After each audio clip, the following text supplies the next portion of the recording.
So good afternoon, students. We are discussing about different parts of shell and tube heat exchanger, right? So I think we have completed up to this tube sheet. How and already I have mentioned that how tubes are inserted in the tube sheet either by welding or expanded joint. So I've also shown one video how these tubes are placed inside the tube sheet in expanded joint. Now next component is the sealing strip. Next part is the sealing strip. Now sealing strip are generally attached on the inside surface of shell and through the length of shell. Now what are the function of this sealing strip, right? There are two functions of sealing strip, right? First is the sealing strip is reduce the amount of bypass stream from shell side fluid flowing through the clearance between shell side inside diameter and tube bundle diameter, which improves the heat transfer coefficient, shell side heat transfer coefficient. All right. So you can see that this is the sealing strip, right, which is attached along the length of shell. Right. See, this is the sealing strip. You can see. So if sealing strip is not provided, right, if this sealing strip is not provided, then this stream directly bypass, right, bypass from one bypass between shell and tube bundle, shell and tube bundle. All right. Actually, how this flowing stream must be flow across the baffles, right? But if the sealing strip is not provided, right, then this stream, right, this fluid stream directly bypass between the shell and tube bundle. Okay, like this. You can see this is the bypass stream, like this, right? But if this sealing strip is provided, and this is sealing strip provided, then the fluid flows across these baffles. All right. Now, second function is the sealing strip also makes the removal of tube bundle from shell side, right, easily. Right, so we can easily remove the tube bundle from the shell side if sealing strip is provided. So let me show you video if it is available.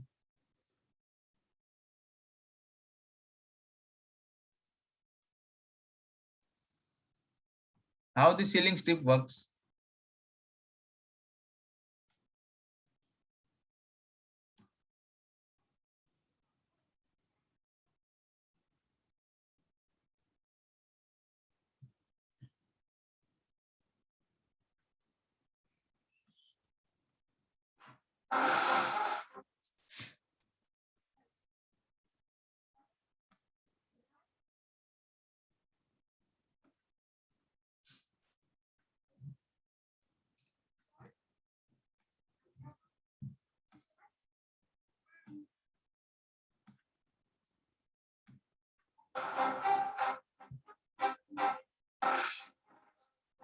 Longitudinal baffle seals inside tubular heat exchangers.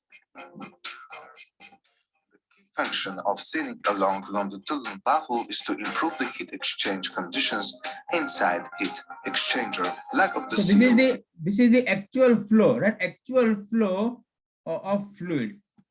Traditional solutions let the medium possible to flow between the shell and the baffle, decreasing the efficiency of the heat exchange. So this is sealing strip, right? This sealing strip is provided, right? Process. In the proposed installation method, no additional drilling along the baffle or using of additional holders is necessary. Presented YY seal is self-clamping to baffle and therefore no special tools or installation. This sealing strip is provided like this. All right. Works are required. The baffle seals positively effect on the heat exchange conditions in two ways. First, prevent the flow of the medium through the gap between the shell and the partition. Second, increase the speed of the medium flow inside heat exchanger, improving the exchange volume of medium. SPEDEC may supply the YY baffle seals in various configurations according to the customer's order. Okay. So if we provide the sealing strip, then we can avoid the leakage, a bypass stream between shell side fluid and tube bundle, right?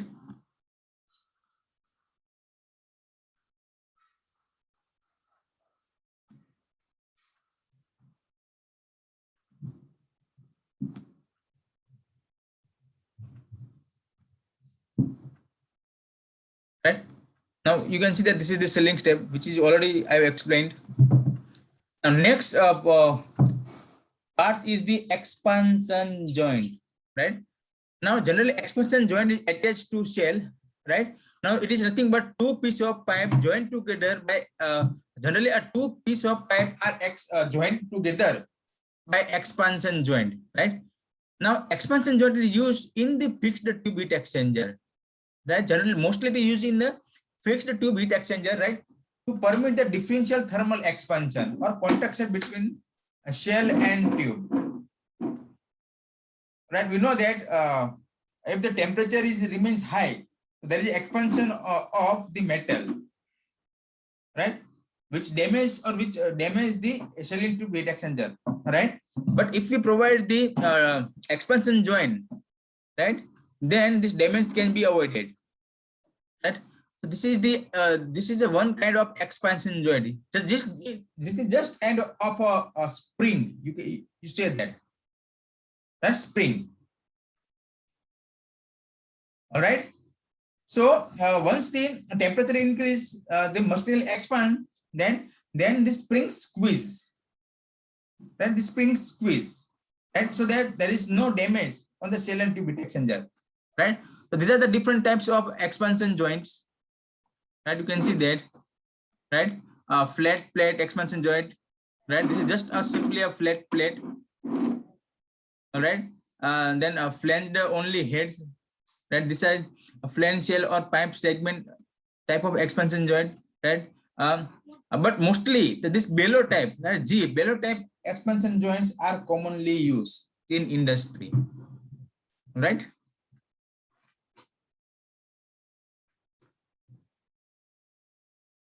And you can see that this is the expansion joint, right? So if any the shell side material expands, right, then it cannot break, otherwise it will damage the shell and tube heat exchanger, right? So if the expansion joint is not provided in fixed tube heat exchanger, then the fixed tube sheet does not permit the unequal expansion or contraction between the shell and tubes, right? Because generally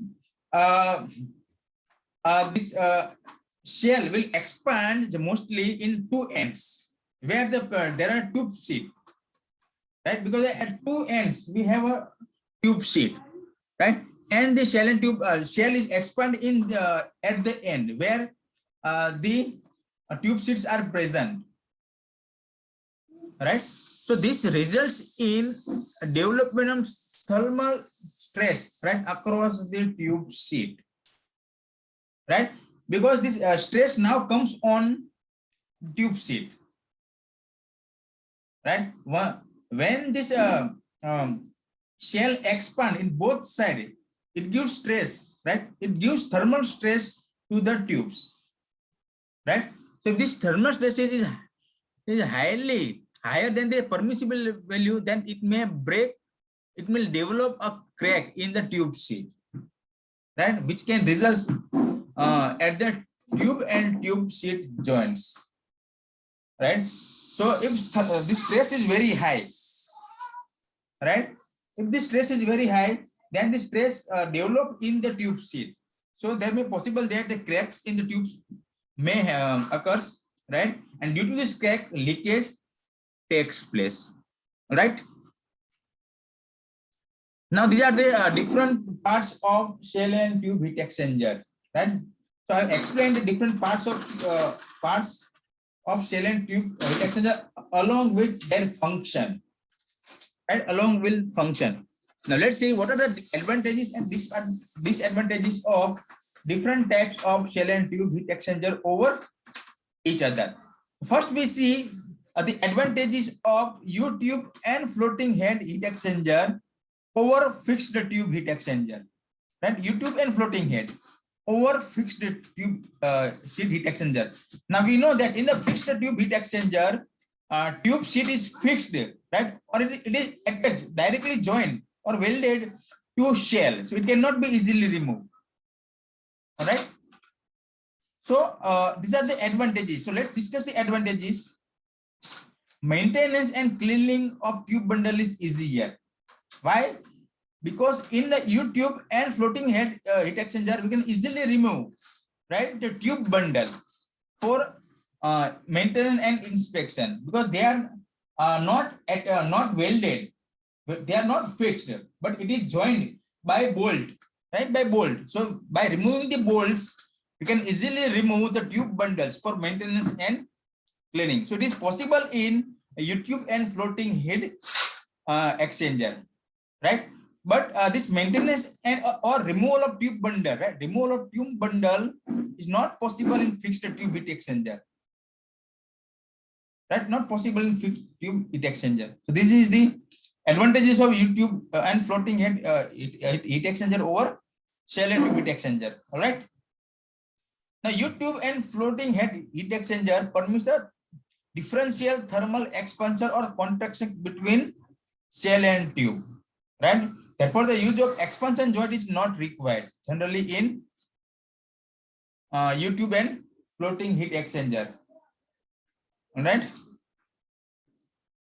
Now, disadvantages of U-tube and floating head heat exchanger over fixed tube sheet heat exchanger. What are these advantages? Right. Now, for the same number of tubes, tube arrangement and tube pitch. And tube arrangement means whether it is a triangular pitch or square pitch, right? Shell size required by the U-tube and floating head heat exchanger are higher, right, than the same required by fixed tube heat exchanger, right? So if we have a same number of tubes, then shell diameter required, right? Shell diameter required in a fixed tube and floating head tube exchanger are higher. Or if we have a same shell side, that if we have same shell side, same size of all the heat exchanger, right, then number of tubes that can be incorporated in fixed sheet heat exchanger are more. Right? Are more. If we have a same size, shell size, if the diameter of shell is same, right, for all these heat exchangers, then number of tubes that can be incorporated in a fixed tube heat exchanger are more, right? Are more, right? So that it gives more heat transfer surface, right? More heat transfer surface, which will give more heat transfer, all right, and more temperature difference, all right?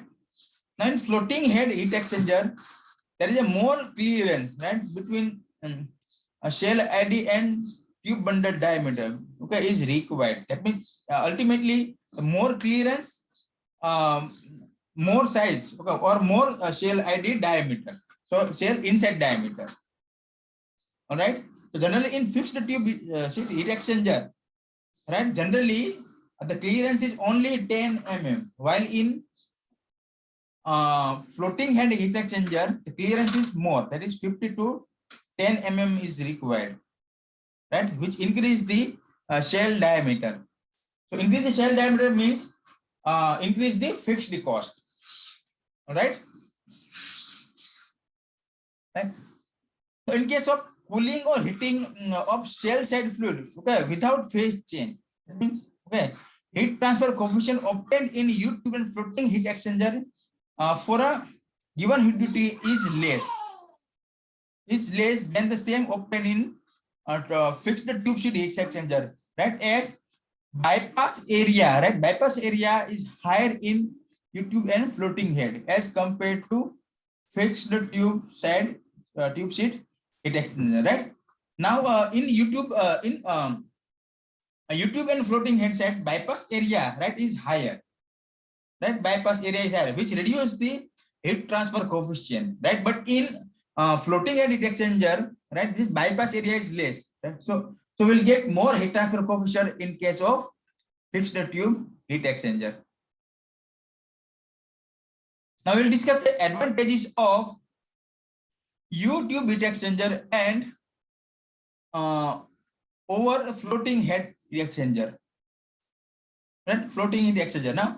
Now the fixed cost of U-tube heat exchanger is always less than the same for the floating head heat exchanger, right? Fixed the cost. Why? Because generally in U-tube heat exchanger, it is the manufacturing cost is less.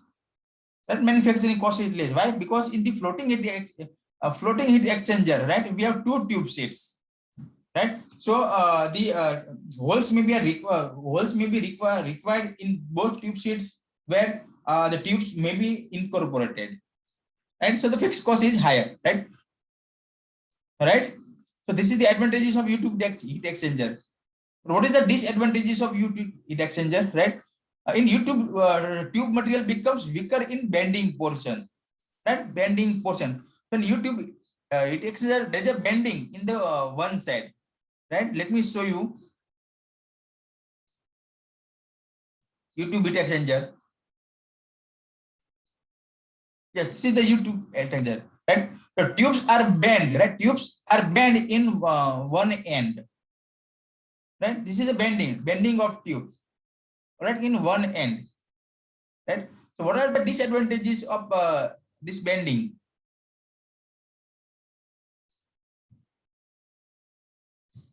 Right. So in U-tube heat exchanger, right, tube material becomes weaker in bending portion, right? As due to the stress. Okay, as we bend these tubes, stress develops, right? So due to the stress, material becomes weaker. Hence, the U-tube heat exchanger is not recommended for the severe services. Severe services means where more temperature is required, more temperature is available. A fluid which having a more temperature, right? So this is the disadvantages, right?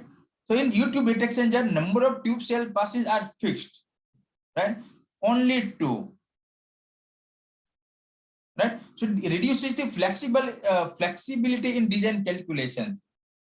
So if any heat exchanger, right, which let's say which is economical at 4, 6 or 8 passes, then this U-tube heat exchanger, and which is not used.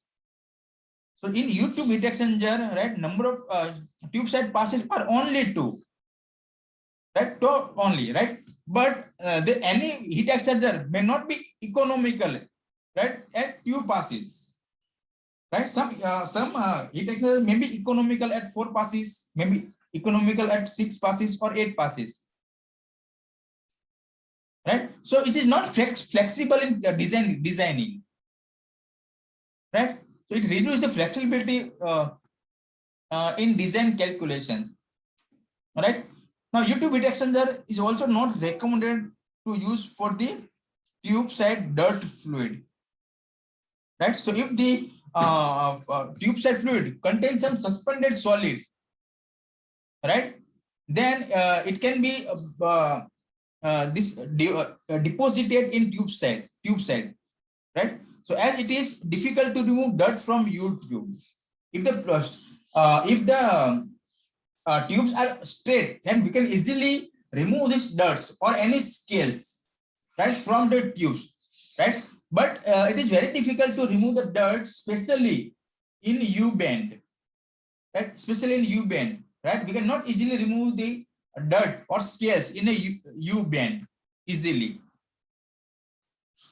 While the floating head heat exchanger can be used where both shell side and fluid side are dirty, because in the floating heat exchanger, as the tubes are straight, not as the straight, right, we can easily remove this dirt or scale, right, from tubes, right?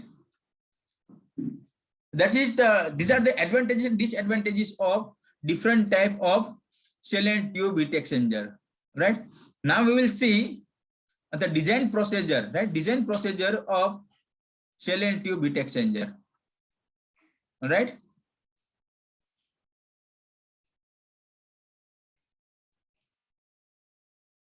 One minute.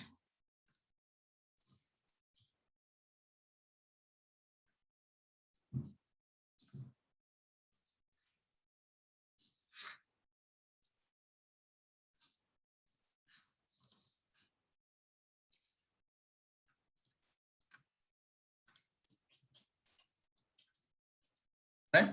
General design method.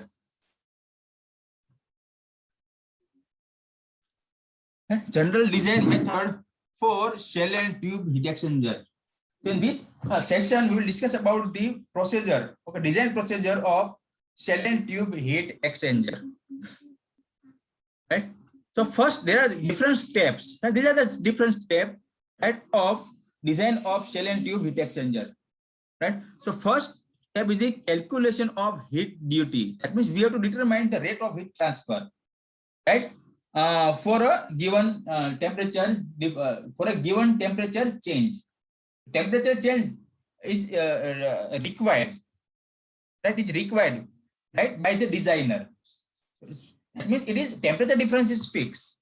So for the fixed temperature difference, first we need to calculate the heat duty. That means cooling or heating required.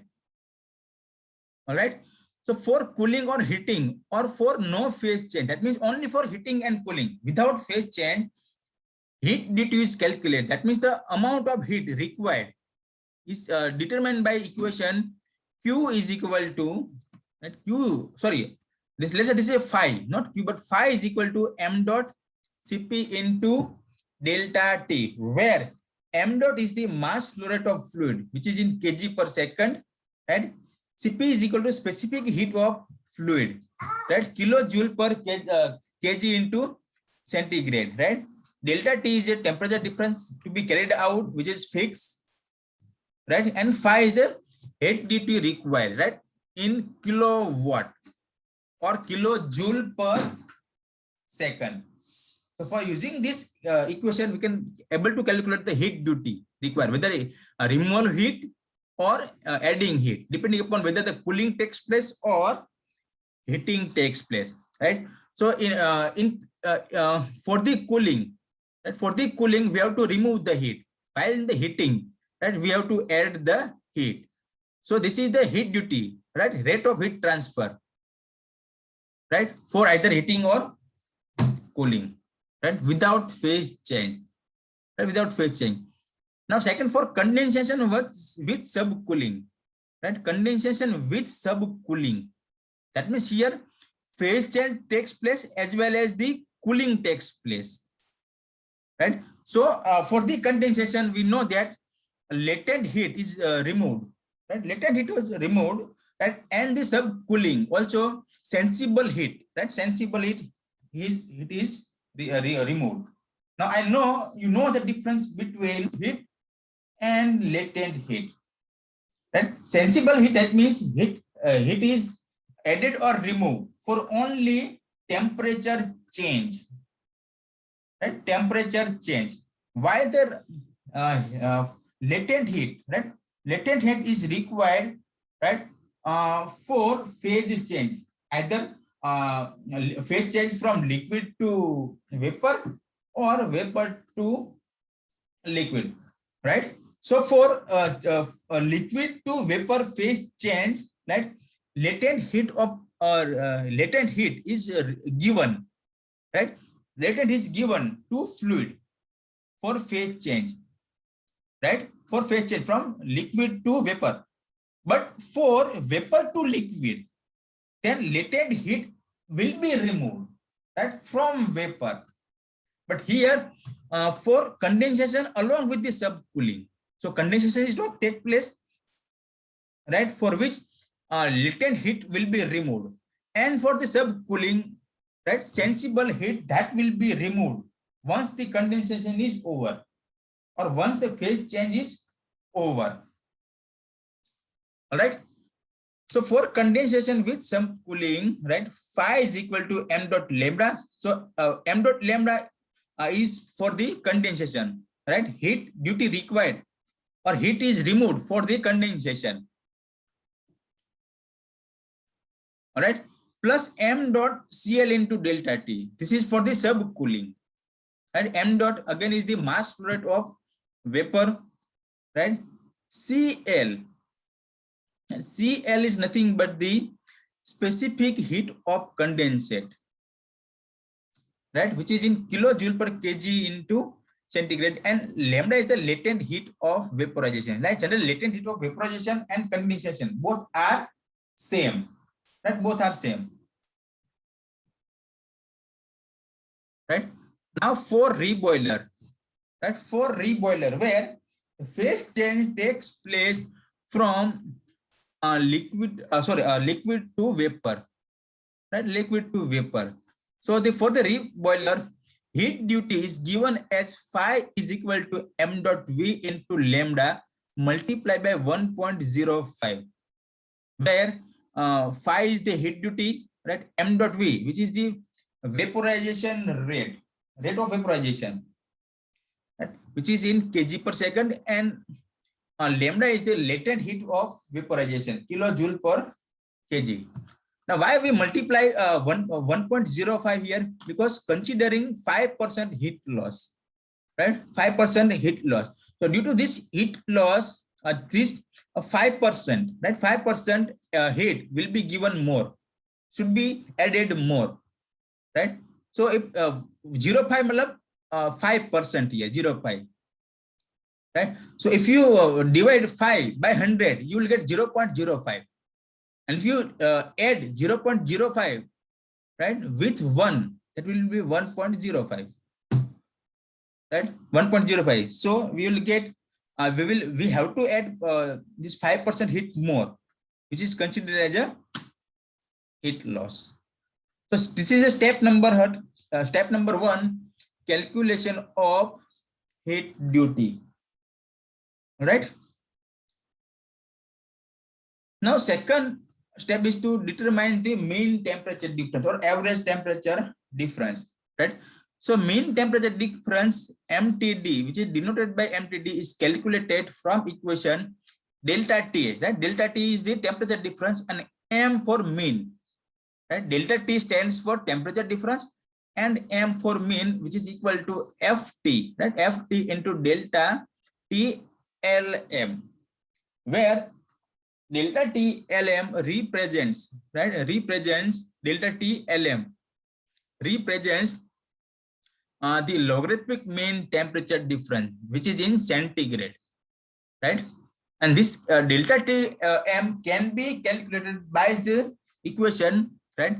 Delta T LM, which is equal to delta T2 minus delta T1 divided by ln, right? Ln delta T2 divided by delta T1, where the delta T2 and delta T1 are terminal temperature differences, right? Terminal means this end temperature differences. For example, this is the one end of heat exchanger, and this is the second end of heat exchanger, second end. All right. So this is the counter current heat exchanger, right? So this hot fluid enters in one direction, right, while the cold fluid enters in the another direction, right? So delta T2 and delta T1 are the terminal temperature difference. Terminal, there is the end temperature difference, right? So let if it is this is the delta T1, then T1 delta T1 must be 65 minus 39. 65 minus 39, that is it, delta T1, right? And this is the this difference is the delta T2, right? Delta T2, which is difference, which is 45 minus 35. 45 minus 35. Okay, all right. So you can also take this delta, this 45 minus 35 is delta T1 and this is delta T2. So there is no change in this value, delta TLM. Whether you take this is the delta T1 or delta T2, that doesn't matter. You will get the same answer. you will get the same answer. All right. So from this equation, you can determine the delta T Lm, that is the logarithmic mean temperature difference, right? And Ft, right? For one shell in heat exchanger, right? One shell heat exchanger. So there is a perfect counter current in one heat exchanger. Perfect counter current. So there is no correction factor. Ft is a correction factor. Right? Ft is the correction factor. Make sure. And this correction factor is only required if we have a heat exchanger not perfectly counter current. All right. So for the one shell heat exchanger, there is one shell side pass and one tube side passes, right? Like this. This is the one. This is the one heat exchanger type of heat exchanger. For example, right, where this is one shell side fluid, for example, leaves from the one pass, and tube side fluid also leaves from the other pass. So this is one type of heat exchanger. So it is a perfect counter current, right? And for the perfect counter current, no correction factor is added or required. So for this equation, for this one heat exchanger, Ft will be taken as the 1. This is the 1. So that mean temperature difference is same as the logarithmic mean temperature difference. And logarithmic mean temperature difference, right? But when the shell side passes and tube side passes are more than 1, right? That means other than one heat exchanger where we do not have a perfect counter current, right? Because both the shell side fluid and tube side fluid changes its direction, right? So that here we have to add the correction factor Ft in determining the main temperature difference. All right. Now, how to determine Ft? How to determine the Ft other than one shell and tube heat exchanger? Right. So this is Ft, correction factor, is a function of, right, function of R and S, right? R and S, where R and S are the terminal ratios, which is given as R is equal to T1, capital T1 minus T2 divided by small t2 minus t1, right? Small t2 minus t1, and S is equal to t2 minus t1 divided by capital T1 minus t1, small t1. All right. So here, capital T is the hot fluid inlet temperature. Capital T2, right, is the hot fluid outlet temperature. All right. Small t1 is equal to cold fluid inlet temperature, and small t2 is the cold fluid outlet temperature. Right, outlet temperature. For example, if this is the temperature profile, right, that means this is the hot fluid, right? Right, hot fluid. So this capital T1, right? This capital T, that means hot fluid inlet temperature. This capital T1 must be 61, right? Then this capital T2 must be 45, right? It must be 45, right? Now this small T1 is the cold fluid inlet temperature, right? So which is the cold fluid? This one, right?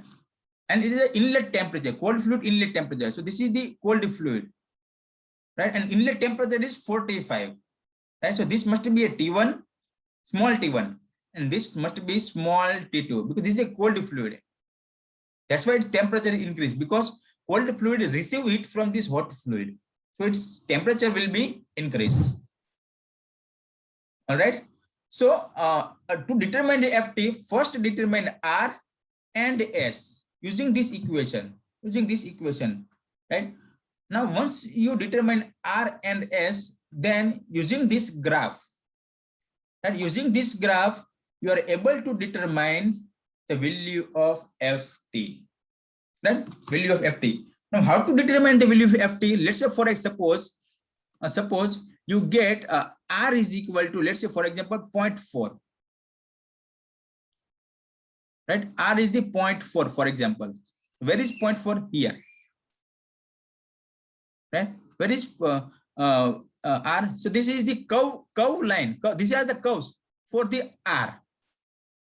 And this x-axis is for S, and this y-axis is for FT, correction factor, right? Let's, for example, by using this temperature, let's say we will get some R and S. Now let's assume that the value of R is 4.0 and the value of S is 0.2. So where it is cut, both are cuts. It cuts here. It cuts here, right? 4 and 0.2. Now you draw a horizontal line, right, to this FT. So it touches here. So it looks like FT is around, I think it is 0.7, 7 or 7.8 here, right? I think it is 0.78. So from that you will get if R is 4.0 and S is 0.2, then it both the line touches here, right? And if you go to horizontally, then you it touches on y-axis here, which is the FT. So for this, FT is around 0.78. So substitute here FT here, right, which is the correction factor. Then you will able to determine what is the mean temperature difference, right? And delta T LM, that is the logarithmic mean temperature difference, you can determine, right, using this terminal temperature difference or terminal temperature simply. All right. So this is the second step, that is to determine the mean temperature difference. Right? Generally, if FT is less than 0.75, right, economic design of shell and tube heat exchanger cannot be achieved. Right. So in the cases multiple shell and tube heat exchanger or more number of heat exchanger in series, that should be considered. So if you want to use only a single heat exchanger, right, and according to the your temperature requirement, right, if FT is you get less than 0.75, right, then economical design, that means one heat exchanger is not economical. Designing of one heat exchanger is not economical. In that case, a multi-shell tube heat exchanger, right, in series, right, that would be economical, or it should be considered, or it should be used. And next step is the estimation of overall heat transfer coefficient. And overall heat transfer coefficient, right? So first you assume U, that is the overall heat transfer coefficient. Assume U, right?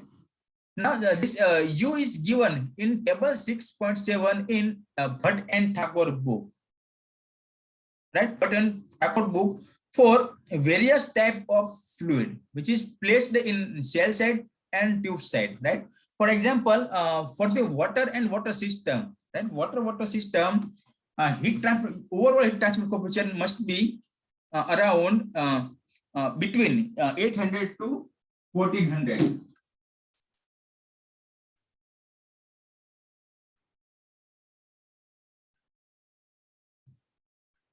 All right.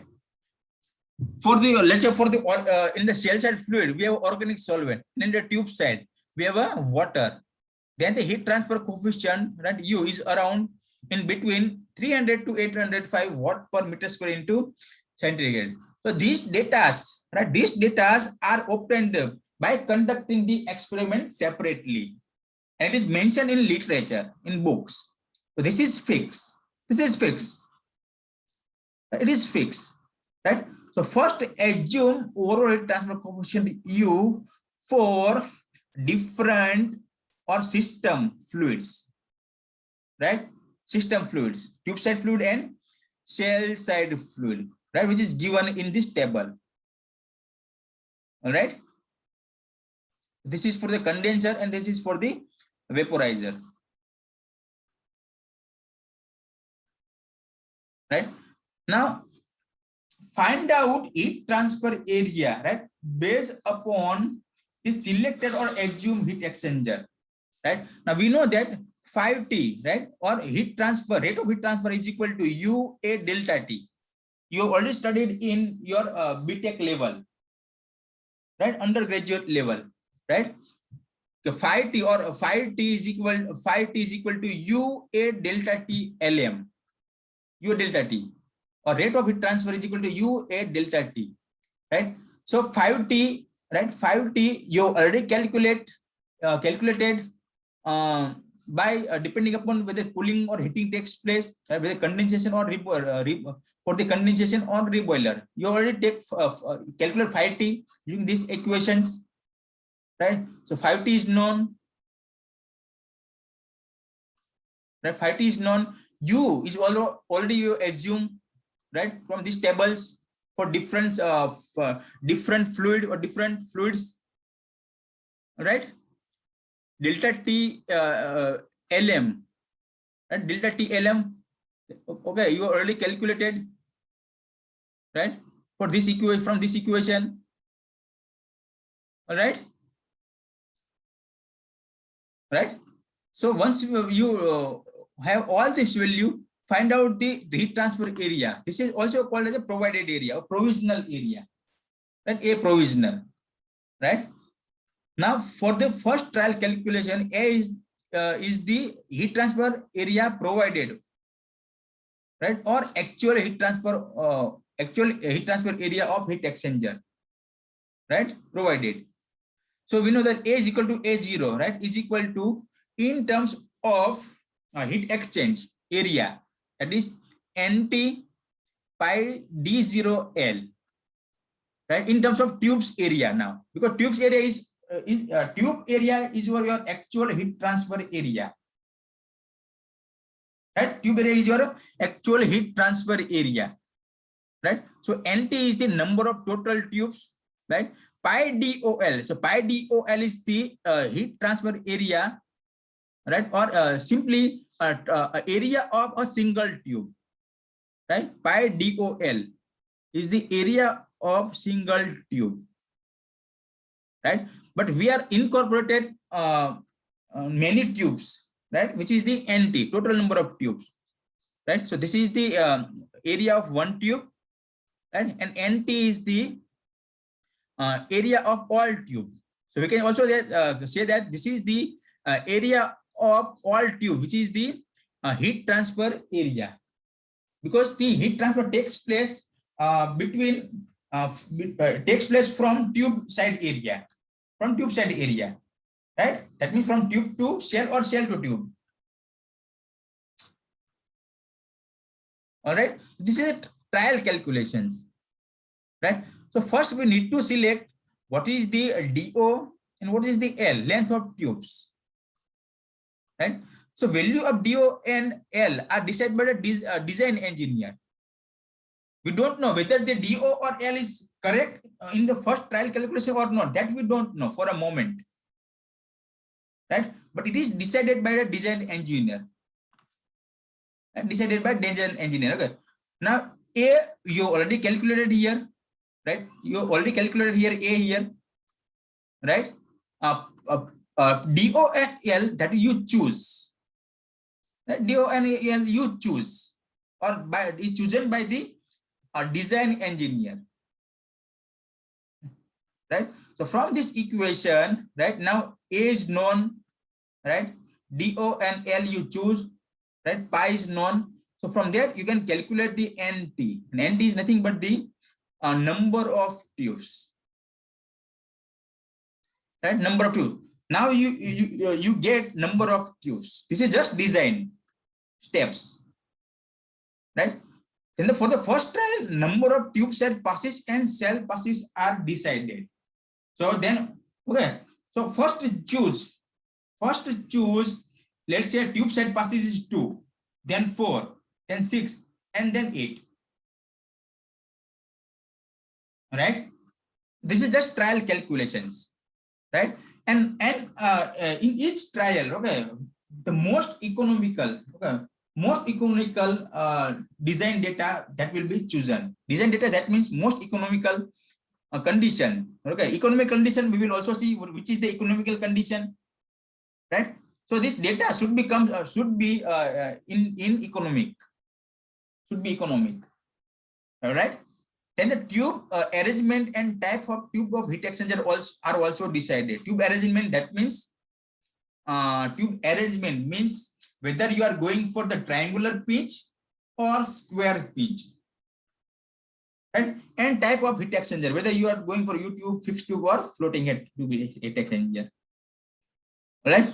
So just simply determine what is the number of tube passes, so number of tubes, and then you decide first tube side passes and shell side passes. Decide means just for a first trial assume. Right. Now find the shell diameter. Right. Now based on all this information, right? Which information, this NT and this number of passes, all this thing, right? Find the inside diameter of shell, the inside diameter of shell. So we will have a method to determine the inside diameter of shell. We will discuss also, right? Then select the type of baffles. Generally, mostly 25% cut segmental baffles are commonly used. Right? Commonly used. So let's choose first 25% cut segmental baffles, right? Then fix the value of baffle spacing, right? Baffle spacing. Right now, generally, if there is a cooling or heating on shell side, then for the first trial, baffle spacing that is indicated by BS could be 0.3 to 0.5 times ID. Generally, baffle spacing is chosen as 0.3 to 0.5 times shell ID, and we have already determined the shell ID, right?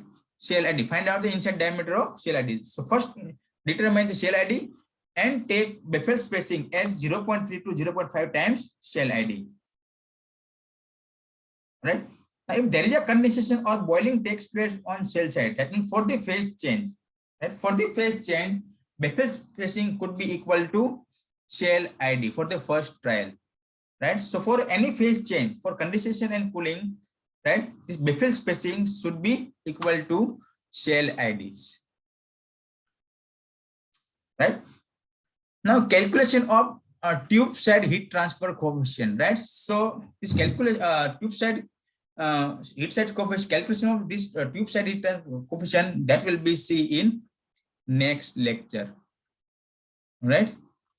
So if you have any doubt, then you can ask me, otherwise you may leave.